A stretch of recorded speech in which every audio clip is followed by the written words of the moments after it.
Okay, so what we're going to do first of all is we're going to start off listening to a 5-minute story. In this story, there is one character called Selma. She's at the beach with her family.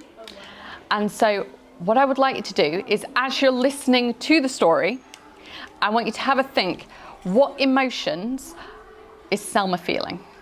Escape by Peter Millett. Every summer, Selma and her family went to the beach for their holidays. Okay, so that was our story. What emotions did Selma actually feel? So there were quite a few in there that you might pick. What's one that we had? Worried. Why was she worried? Because all the whales were coming up and she didn't want to go into the water. Absolutely. So actually, what was stopping her going in the water? Her fear. Yeah. Once she did it, she came over her fear. Really nice. So she was actually worried about the whales, but also worried about the water because she was fearful as well. What we want to focus on is this on the board. What does it look like? Yeah. A thermometer. It does look like a thermometer, but instead of testing how hot or cold something is, this one is being used as a feelings thermometer. So it's a tool that we can use to talk about the intensity of our emotions. What kind of behaviours was she showing that made you think she was worried there before? She was like sort of complaining to her father. She didn't want to do it. Yeah. She was scared. Yeah, she was complaining, she was refusing to do things. The way that we breathe is definitely linked to our emotions, okay? So when we take a deep breath in and a deep breath out, we're training our body to be a lot calmer. So I'm gonna come to you in a minute, but we're going to have a go and just see exactly what it means, okay? So I want you to get as comfortable as you can. So you need your own space. Okay, and what we're going to do is, from here, we're going to inflate as we breathe. So I want you to imagine that your arms are inflating like a balloon, right up, okay? So as we breathe in, we're going to inflate, and as we breathe out, we're going to deflate as well. And we're going to breathe in through our nose for 1, 2, 3, hold it for 1, 2, 3, and out through the mouth for 1, 2, 3. When we're breathing, we start breathing really quickly and heavily, and it might not be very even, and we breathe quite shallow, and that's often linked to that high emotion of anger. And when we're calm, we do lots of big and long breaths or shallow breaths. And when we're sleeping as well, our breaths get a lot more shallow as well.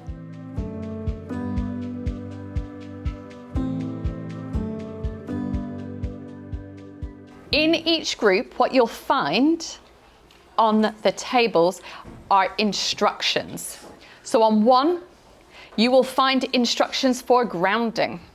And on that one, there is a picture of a body, and I want you to follow the instructions working your way down. On another one, you have an example of a different type of breathing exercise, but that particular one is using bubbles.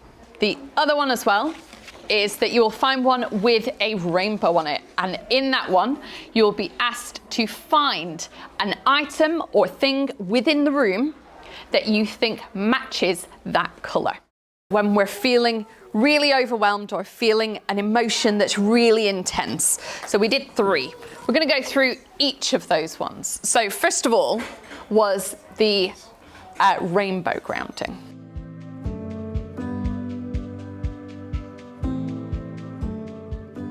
Why do you think that might be a good strategy to use if you're feeling a really strong emotion? Yeah.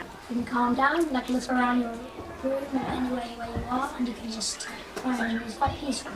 That's a great description. I couldn't have explained it better myself. Absolutely. You are looking around the room, you're taking in your surroundings. So lots of times you'll hear different ways talking about grounding, and it means situating yourself in the moment. So when you're looking around the room, you are finding things and you're not focusing on yourself, you're focusing on things outside of you. Yeah. If that emotion is really, really, really strong,